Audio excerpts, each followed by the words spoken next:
Hare Krishna. Thank you everyone for giving me this chance to serve all of you. Today we are going to discuss, as Mataji has given me the topic, on improving our Japa. Every time I get to speak on this topic, I feel it is Krishna's arrangement to remind me of principles and practices that sometimes I also fail to apply properly in my Japa. And it also helps me to kind of refocus my attention on my own japa. So I really want to thank all of you for giving me a chance to do so. Today I'm going to discuss method, mood and mellows of chanting Hare Krishna, of which I will specifically focus on mood because the topic is very vast. And I'll just give a brief on what is this method, mood and mellows that we are talking about.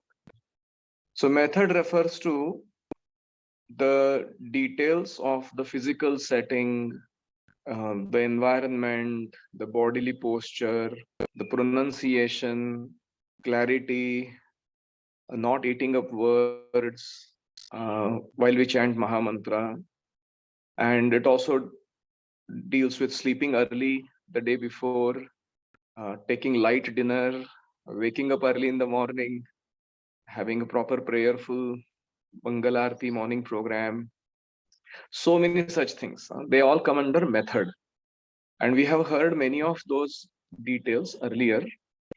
And this method is nothing but we are focusing on doing things right. When we move on from this method to the next level, we talk about the mood of chanting. And Srila Prabhupada has given many instructions on how to chant and also how to cultivate type of feelings when we chant Hare Krishna today.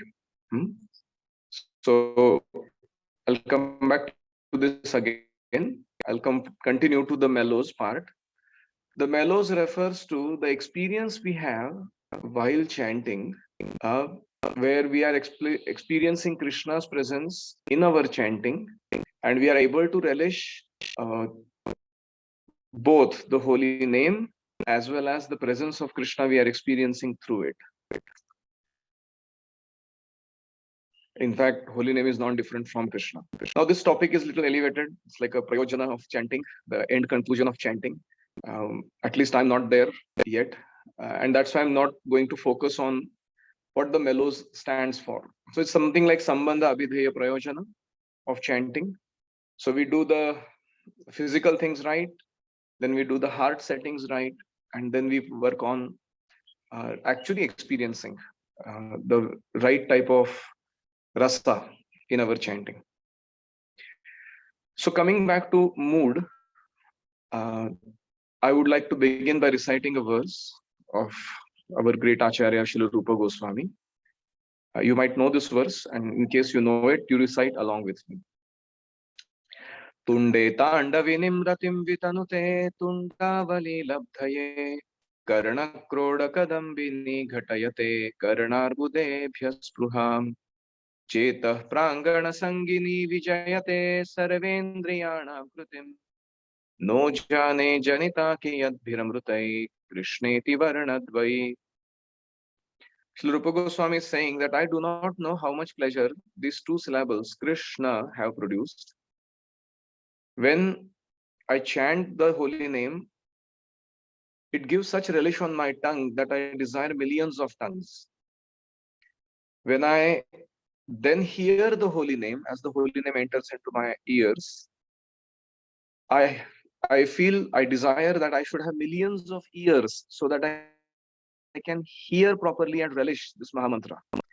And when through the ear holes, the holy name enters into the courtyard of my heart, and it completely captures or enraptures my senses, mind, making me materially inert and spiritually alert, that joy is undescribable. Oh, how can I ever describe the pleasure that I experience in chanting Hare Krishna?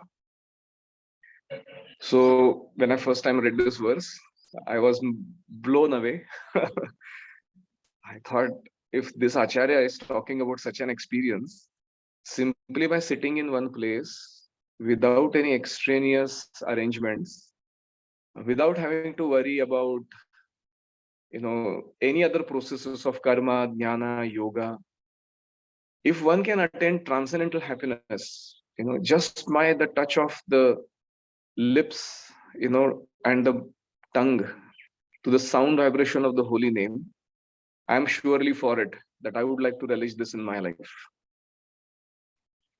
However, as I began my journey in becoming a chanter of some kind, I started realizing that this is not a very easy. It is simple, but it is not easy to chant nicely. And the main reason for that is because I have a crooked mind. Uh, I I have a very difficult um, setup in which duplicity or uh, insincerity prevails a lot. And this is one of the major reasons why I fail even after knowing the right method. And I repeatedly apply that method in my life. I still fail to actually relish the holy name. One time, Srila Prabhupada was walking on a seashore morning walk with some of his disciples. And in the distant ocean, he happened to see an ocean liner. Ocean liner is a huge, like a cargo ship, it's enormous in size. But the funny thing was that this cargo ship was being pulled by its nose by a small towing boat, a power boat. And it was a funny sight. That boat is so small and the ocean liner is so huge, and it's getting pulled wherever that boat is taking it. So Prabhupada looked at that sight, turned towards his disciples and asked, "So, what do you understand?"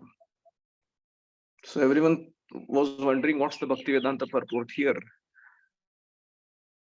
And they said, "No, Srila Prabhupada, you tell."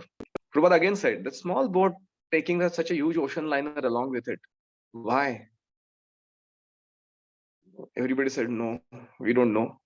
Prabhupada said, "Because the engine of that ocean liner is switched off." So what do you understand? So they said, "No, not yet. We didn't understand much." Srila Prabhupada said, similarly, Jiva, the Atma, is very powerful, spiritually super potent. But insignificant material things are dragging our consciousness, they're dragging the soul by the nose to some destinations. And why is that happening? The reason is because the engine of that ocean liner is switched off. If the engine switches on, then that ocean liner has the ability to carry such 50, 30, 100 towing boats to whichever destination it wants to go to. And in this way, Prabhupada said, so the engine switch on command, here in our context, the awakening of spiritual potential that is lying dormant in the heart, is the Hare Krishna Mahamantra. Hare Krishna, Krishna Krishna, Hare Hare, Hare Rama, Rama Rama, Hare Hare. This Mahamantra is so powerful that once it switches on, the jiva becomes potent enough to maneuver all the material activities that it needs to do to favorably produce result of going back to Godhead, going back to Krishna and his lotus feet. So in this way, of all things that we could do in our life to really make best of ourselves, chanting is the foremost. And in this chanting, the method part of it is something we should rigorously work on before we actually work on the mood. Because our physiology affects our psychology.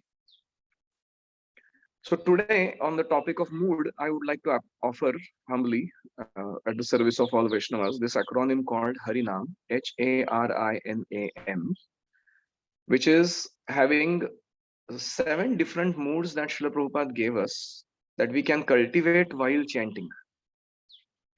So H stands for helplessness. A stands for appreciation. R stands for responsibility. I stands for intention.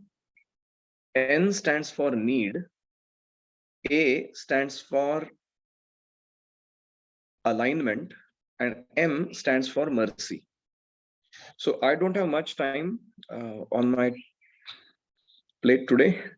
So I'll be just covering one or two of these. And I would like to focus today on H, which is the mood of helplessness while chanting.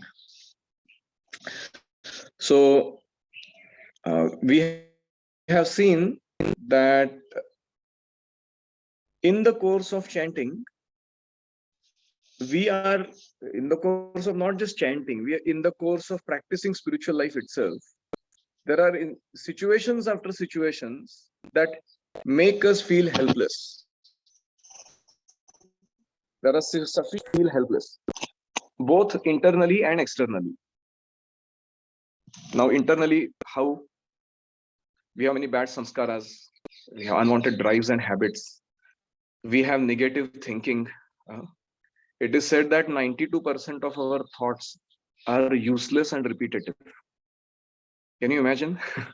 92% of mental energy is getting dissipated in useless and repetitive thinking.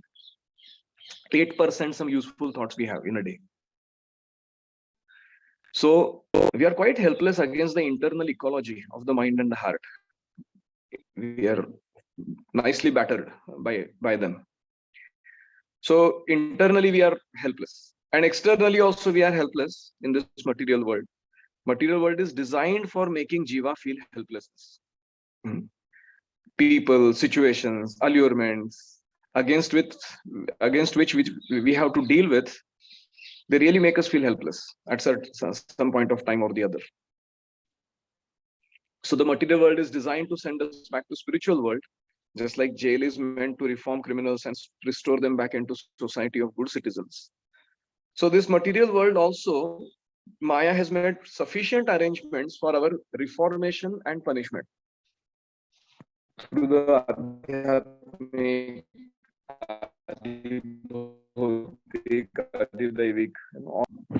so both the internal and the external frustrations are actually good, provided we know how to handle their energy. Just like in the cricket, if there is an expert batsman, then he becomes very happy when a fast bowler comes.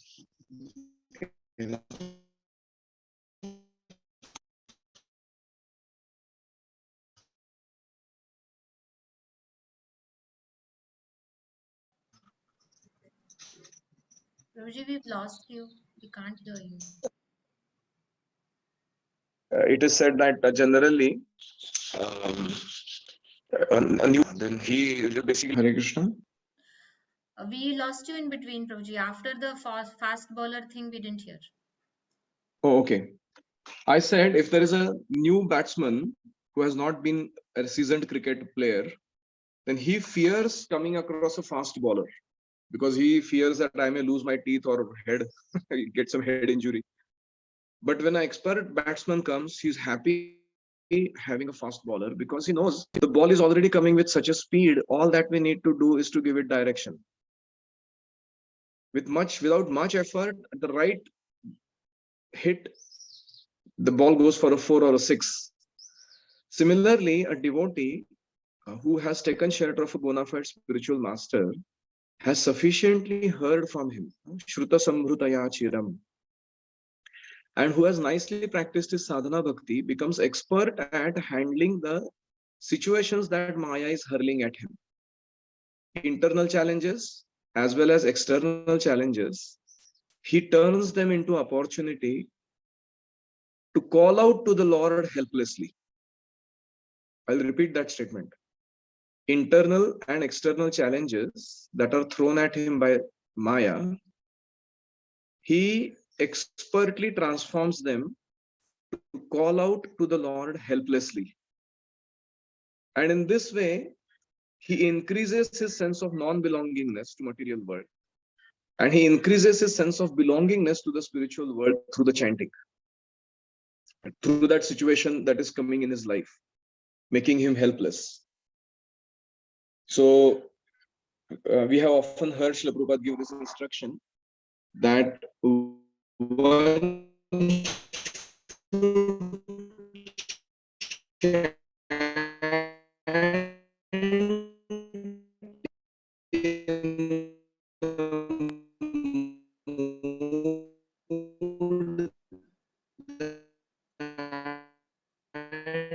Hare Krishna, Prabhuji. Again, we've lost you. Maybe Prabhuji can stop a the baby video. is crying for its mother. Generally, mothers know at what intention. And yeah, can you hear me now? Yes, we can hear Yeah, you. much better. Okay, I'll switch off the video. It's not needed. So, Srila Prabhupada gave us this mood of baby crying for its mother to be cultivated in our chanting. Param Pujya Gaur Govind Maharaj used to say that we have opened a crying school here in Bhuvaneshwar. What is that crying school? It's a school for crying for mercy. So when we chant, we can use the things that are causing us distraction, that are causing us difficulty, that are causing us deviation in spiritual life, to helplessly call out to Krishna and just turn that negative mindset into a useful one. Am I clear so far? Yes, Prabhuji. Okay. So who would like to summarize what I said in the mood part of chanting? What is the one mood that we are discussing? Helplessness. Thank you. And how should we find reasons to feel helpless?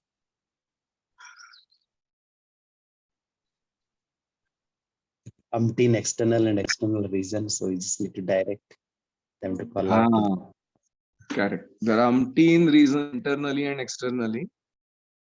I mean, I'm from Maharashtra. Tukaram Maharaj is a famous personality here.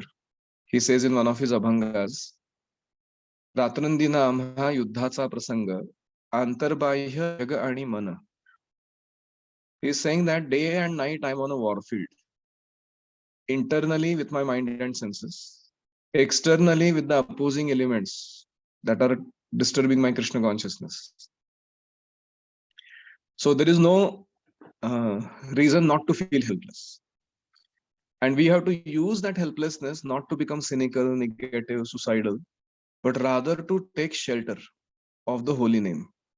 Every time I get frustrated with some behavior of someone, or I find myself in a situation that I can't deal with properly, that's the right opportunity for me to actually call out helplessly to Krishna, just like Gachendra did. And this is the one mode we should all cultivate regularly in our chanting. So I would pause there. Are there any questions?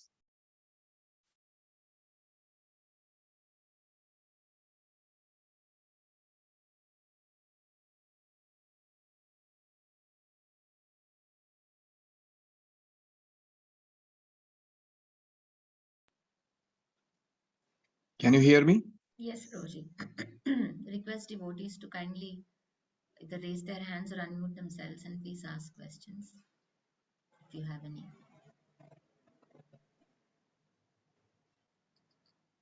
Okay. If there is no question, then I'll just summarize what we discussed today. We discussed method, mood, and mellows of chanting good japa. So often method is very well known, so I didn't focus much on that, such as sitting properly, sleeping early, waking up early, clean environment, clear pronunciation. So these are the kind of the method part of japa. And the mellows part of japa is the part which is unknown to us. Sometimes we do relish the holy name, But the actual experience of Krishna, the experience of Bhakti Rasa, Shantya Dasya, Sakhya Vatsalya, whatever is that rasa with Krishna that we have, that is the mellows part of it, which is our prayojana of chanting. We are not yet there. But in between, right now, we are discussing the mood part of it. And in the mood, we saw the acronym Harinam, Harinam. H for helplessness, appreciation, responsibility, intention, need, alignment, and mercy. So this is the acronym. So today we discussed H for helplessness. We saw the example of the towing boat carrying the ocean liner, insignificant material things dragging our consciousness here and there away from Krishna. And the reason for that is we are not switching on our engine. So the switching on command is the Hare Krishna Mahamantra. And in the Mahamantra that we chant, if we cultivate helplessness because of the internal, external struggles we are undergoing in life, our chanting can actually become very powerful. And the mood that Srila Prabhupada taught us in this regard is like a baby crying helplessly for its mother. So this is for H. So in case we ever happen to meet again, I will discuss the next one, that is A, that is appreciation towards the holy name. What we appreciate, appreciates. So how can we start developing appreciation towards the holy name for having received it in our life? And what kind of thoughts we can cultivate while chanting? What kind of feelings can we cultivate while chanting to make our japa a little juicy and not mechanical? Thank you very much. Hare Krishna. Thank you very much, Prabhuji. We are very fortunate that we could hear from you, and I'm sure it has inspired all of us. And somehow, I think since we've been able to cover only the H part of the Harinam, we would definitely like to complete the Harinam someday. So we look forward to inviting you on another day again to discuss more about Japa. Thank you very much, Prabhuji. Thank you so much for this service. Jai Shri Prabhupada. Om Hare Krishna, Krishna Krishna, Hare Hare, Hare Rama, Rama Rama, Hare Hare. Thank you very much. Vanchakalpatarubhyascha, Kripasindubhyevacha, Patitanam Pavanebhyo, Vaishnavebhyo Namo Namaha. His Grace Bala Govinda Prabhuji ki jai. Shubhilas, Hare you Krishna, would like to Mataji. ask a question? No, Mataji. Okay. Thank you. Okay, see you soon. Hare Krishna. Thank you, Prabhu. Thank you very much. Hare Krishna.